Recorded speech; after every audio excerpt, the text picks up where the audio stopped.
कि army day 2022 Pakistan is still harbouring terrorist near border से army chief. ओ भाई, अब कल हमारी आती है नेशनल सिक्योरिटी पॉलिसी, वो कह रहे हैं कि आप दहशतगर्द, मतलब उनकी वो सुई उधर ही, बल्कि और आज ज्यादा हो गए। उन्होंने कहा कि जी अच्छा जी ये तो पाकिस्तान की तरफ से आ जाइए, तो उन्होंने खैर मकदम भी कुछ भी नहीं कहा उन्होंने, वो पाकिस्तान पे फिर इल्जाम झड़ दिया उन्होंने। जो मैं ये जनरल उनके जो आर्मी चीफ हैं, ये आज के दिन ये एक्सपेक्ट नहीं कर कि वो उन्होंने आज जो बात की है तो उसकी मजम्मत हमारी तरफ से क्यों नहीं आ रही, इसकी कंडेमनेशन क्यों नहीं हो रही हमारी तरफ से, कंडेमनेशन क्यों नहीं हो रही कि उनकी तरफ से ऐसे कोई बयान नहीं आएगा जी। फिर हमें ये बात करनी चाहिए थी। गालिबन खित्ते के ठेकेदार नहीं है, आप अफगानिस्तान को डायरेक्ट नहीं कर सकते, तमाम इंडिपेंडेंट स्टेट्स हैं, ना आप चाइना को कह सकते हैं क्या करना है, ना इंडिया को, ना ईरान को, ना अफगानिस्तान को, ना रशिया को। हम कौन होते हैं उनको डायरेक्शन देने वाले? तो हम तो अपनी घर की बात कर सकते जी जी। तो इंडिया हमसे बड़ी मार्केट है, बड़ी ही रहेगी जी। अगर पाकिस्तान के साथ इकोनॉमिक इंटरेस्ट 5 कंट्रीज का कन्वर्ज कर रहा है तो उनके साथ 50 कंट्रीज का कन्वर्ज कर रहा होगा। अगर आप 30 सालों में एक बड़ी मुईशत होंगे तो इंडिया 30 सालों में महा बड़ी मुईशत होगा। तो आपका जो इक्विलिब्रियम है, आपका जो बैलेंस है इंडिया के साथ, वो तो हमेशा इंफीरियर ही रहेगा।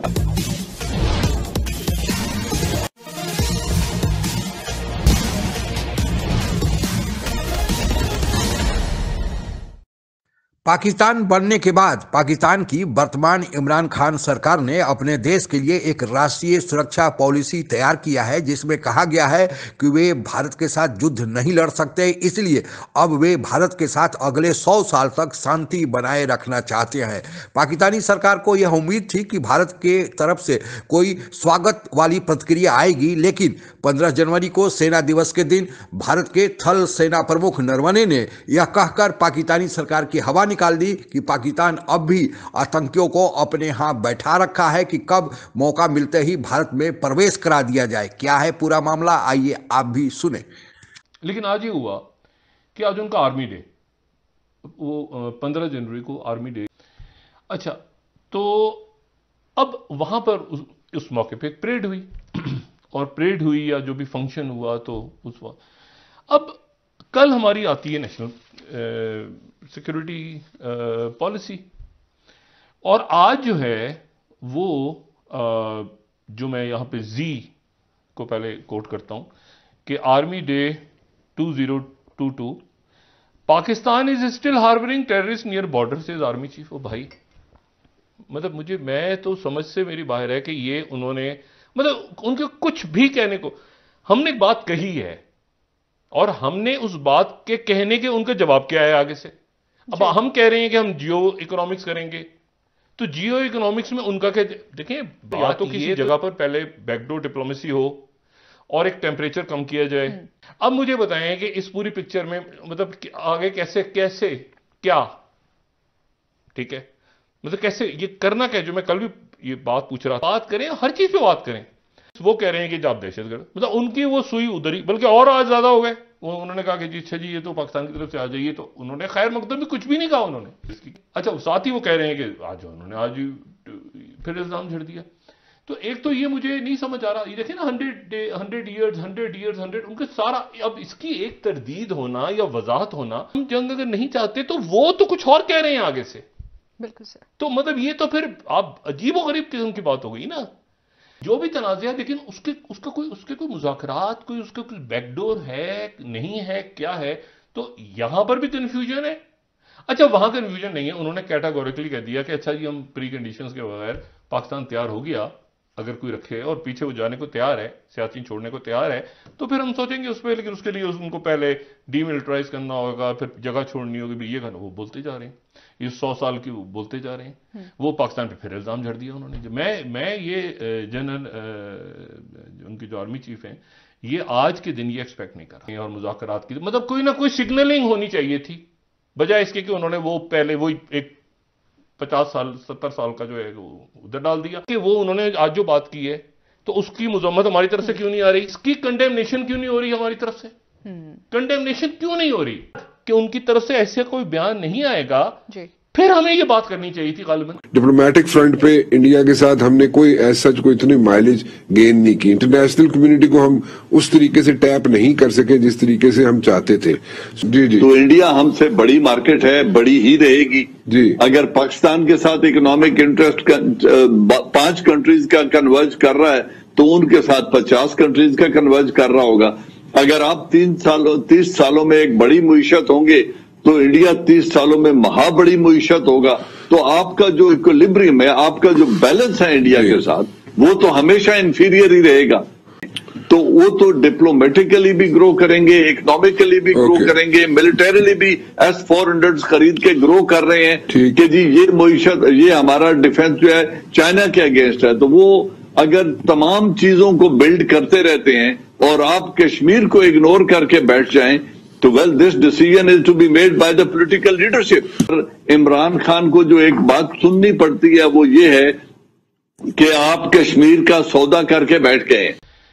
फिर वो 100 ईयर्स तक जंग नहीं होगी, वो एक मुस्तकिल वो लेके बैठेंगे। ये मामला अगर हमारा नहीं, मैं सिर्फ ये कह रहा हूं कि अगर ये हमारी नेशनल, मैंने पूरा पढ़ा है, एक एक लफ्ज पढ़ा है जो पेपर्स हमारे सामने आए हैं, उनमें कई 100 ईयर्स नहीं है, मगर वो अगर 100 ईयर्स कह रहे हैं तो फिर उनके पास क्या कोई और पॉलिसी है और हमारे पास कोई और पॉलिसी है? और अगर वो 100 ईयर्स कह रहे हैं तो फिर हमारी तरफ से डिनाइल क्यों नहीं आ रहा है इस बात का कि हमने कभी कोई 100 ईयर्स की बात नहीं की और आप गलत झूठ बोल रहे हैं आप। लेकिन उनके जितना मीडिया है वो कह रहे हैं 100 ईयर्स तक जंग नहीं होगी, 100 ईयर्स तक जंग नहीं होगी। जंग तो कभी भी नहीं होनी चाहिए। लेकिन सवाल यह है कि वो जो 100 ईयर्स कह रहे हैं तो इसको हम यहां से तरदीद क्यों नहीं कर रहे 100 ईयर्स? क्या इंडिया ने तिब्बत के ऊपर बात करना छोड़ दिया चाइना के साथ? क्या इंडिया ने कहा जी हम नहीं ले सके तो हम भी छोड़ देते हैं? क्या इंडिया के रिलेशंस अगर हम ट्रेड के हिसाब से देखें तो इंडिया चाइना के रिलेशंस इंडिया के साथ हैं। दुश्मनी जो है, ये कोर इश्यूज जो है उनको भी लाइव रखा हुआ है। इकोनॉमिकली वो ट्रेड शेड भी कर रहे हैं इंडिया के साथ चाइना। लेकिन अगर इंडिया कहता है ये इशू ही नहीं है सिरे से, ये मेरा इंटीग्रल पार्ट है, और जो पाकिस्तान ऑक्यूपाइड कश्मीर है उसको वो कहते हैं ये पाकिस्तान ऑक्यूपाइड है, ये आजाद नहीं है। अगर आप उसके पास ट्रेड करेंगे, उसके पास कल्चरल एक्सचेंजेस करेंगे, आप तमाम बातें जब करोगे तो फिर कश्मीर को एक साइड पे आपको रखने की जरूरत है और कश्मीर को फिर यूनाइटेड नेशन पे और सिक्योरिटी काउंसिल के हवाले करना है। अगर वो कुछ करें तो करें, नहीं करें तो फिर आप उसके साथ गुजारा कर सकें। चीजें बड़ी अट्रैक्टिव लगती हैं। इंडिया के साथ ट्रेड करें, नेबरिंग कंट्री है, बहुत बड़ा कंट्री है, बहुत बड़ी मार्केट है। अगर किसी एक फील्ड में आप एक्सेल करते हैं तो बड़ा अच्छा मार्केट आपको मिल जाता है। अगर उनके पास सस्ती चीजें वो लेंगे तो आपका छोटा मुल्क है, कम आबादी है, वो हेल्पफुल उसके लिए। पाकिस्तान एक अजीब देश है। भारत ही नहीं, दुनिया में शायद ऐसा कोई देश नहीं बचा है जिसका पाकिस्तान के साथ कोई ना कोई बिना मतलब का पंगा हो। यहाँ तक कि अब देश के भीतर भी पाकिस्तान में उथल पुथल चल रहा है। चाहे शिया सुन्नी के बीच विवाद हो, TLP TTP द्वारा की जा रही आतंकी और चरमपंथी कार्रवाइयाँ हो, पक्ष विपक्ष के बीच भिड़ंत हो, सिया देश, सिंधु देश, बलूचिस्तान देश का मामला हो, अलग से जो वहाँ के लोग बनाने की मांग कर रहे हैं, पंजाबी और गैर पंजाबी लोगों का मामला हो, सेना बनाम सिविलियन सुप्रीमेसी का मामला हो, सरकार बनाम पत्रकार फ्री मीडिया का जहाँ तक मामला हो, सभी जगह कहीं ना कहीं लफड़े चल रहे हैं। दरअसल पाकिस्तान को बाहर से नहीं, ज़्यादा अपने देश के भीतर से खतरा है, लेकिन इसके बावजूद भारत को ही पाकिस्तान अपना दुश्मन नंबर 1 समझता है। जब तक पाकिस्तान इस मनस्थिति से बाहर नहीं आएगा तब तक पाकिस्तान और भारत के संबंधों में सामान्य होने में बहुत समय लगेगा, क्योंकि सबसे बड़ा मसला है विश्वास का, ट्रस्ट का। वैसे तो भारत को ही कहता है कि भारत पाकिस्तान को हड़प लेना चाहता है, आक्रमण करना चाहता है, लेकिन हकीकत यही है, इतिहास यही कहता है कि पाकिस्तान ने 1947 हो, 1965 हो, 1971 हो और फिर 1999 का कारगिल युद्ध हो, सभी की शुरुआत पाकिस्तान ने ही गलत मंशे से की थी। यह बात अलग है कि इन चारों में उसे मौके ही नहीं खानी पड़ी, बल्कि अपना जमीन भी बहुत हद तक हर युद्ध में गंवाना पड़ा। एक बार केवल भारत ने अपने स्तर पर 1984 में ऑपरेशन मेघदूत चलाकर पाकिस्तान जो सियाचिन ग्लेशियर पर काबिज था उससे बेदखल करके अपना कब्जा जमाया था। जब भारत को यह लगने लगा था कि पाकिस्तान सियाचिन ग्लेशियर से अपना पांव आगे बढ़ा रहा है, वही छोड़कर बाकी भारत ने कभी भी पाकिस्तान पर हमला नहीं किया। अब परसों दिन सियाचिन ग्लेशियर से भी अपनी फौजें हटा लेने के लिए हमारे थल सेना प्रमुख ने एक बयान भी दिया है, लेकिन उसके साथ उन्होंने शर्त लगाया है कि पाकिस्तान यह कमिटमेंट दे कि फिर सियाचिन ग्लेशियर की तरफ मुंह करके नहीं देखेगा, तब भारत भी अपनी पूरी फौजें वहां से हटा लेगा। अमेरिका, सऊदी अरब, यूएई आदि ऐसे पाकिस्तान के पुराने विश्वसनीय देश थे जो न केवल आर्थिक मदद करते थे बल्कि सैन्य मदद भी करते थे। लेकिन अब इन तीनों से पाकिस्तान की दूरी इतनी बढ़ गई है कि अब वे लोग अपना कर्ज देना तो दूर, जो कर्ज दिए थे वे भी वापस मांग लिए हैं। चीन के साथ पाकिस्तान अपना हिमालय से ऊंचा और सागर से गहराई दोस्ती का दम भरता है, लेकिन जो सीपैक चीन पाकिस्तान में चला रहा था उसमें कार्य कर रहे एक चीन के प्राइवेट कंपनी के इंजीनियरों की जब हत्या हो गई थी, अब उस हत्या के मुआवजे के रूप में वह चीनी कंपनी पाकिस्तान से पैसा मांग रही है और पाकिस्तान पैसा देने की स्थिति में नहीं है। लिहाजा सीपैक का काम बंद है और भारत के छोड़ दे चीन और पाकिस्तान के बीच जो संबंध है अब वह भी अब टूटने के कगार पर है। पाकिस्तान के प्रधानमंत्री इमरान खान मनाने के लिए कहा जा रहा है कि इस महीने के अंत तक चीन जाने वाले हैं। इसी तरह तालिबान को पोल पोस कर पाकिस्तान ने बड़ा किया। पूरी दुनिया से तालिबानियों के लिए वह कर्ज मांग रहा है, लेकिन अब तालिबानी भी पाकिस्तान पर हमलावर हो गए हैं और नित्य नए दिन कहीं न कहीं पाकिस्तानी सीमा पर हमला करके पाकिस्तानी सैनिकों को, सुरक्षा बल के जवानों को वे निशाना बना रहे हैं। हालांकि यह खबर पाकिस्तानी सेना फजीहत से बचने के लिए मेन स्ट्रीम मीडिया में नहीं आने दे रही है, लेकिन प्राइवेट चैनल से, ट्विटर से यह खबरें तो बाहर आ ही रही है। तो पाकिस्तान जहां भी गया है कोई ना कोई कारण से लफड़ा ही अपने साथ लेके आया है।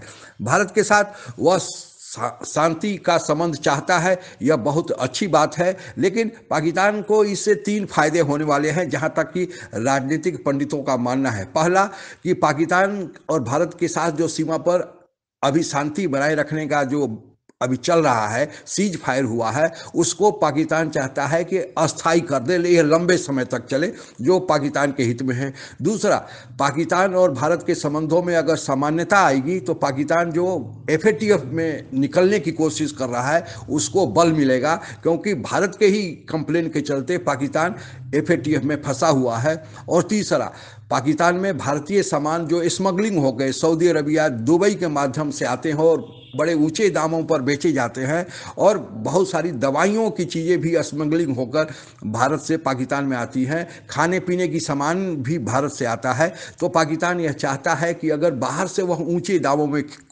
खरीदता है या स्मगलिंग होकर आती है, तो अगर भारत के साथ संबंध अच्छे बनेंगे तो पाकिस्तान को इससे भी निजात मिलेगा।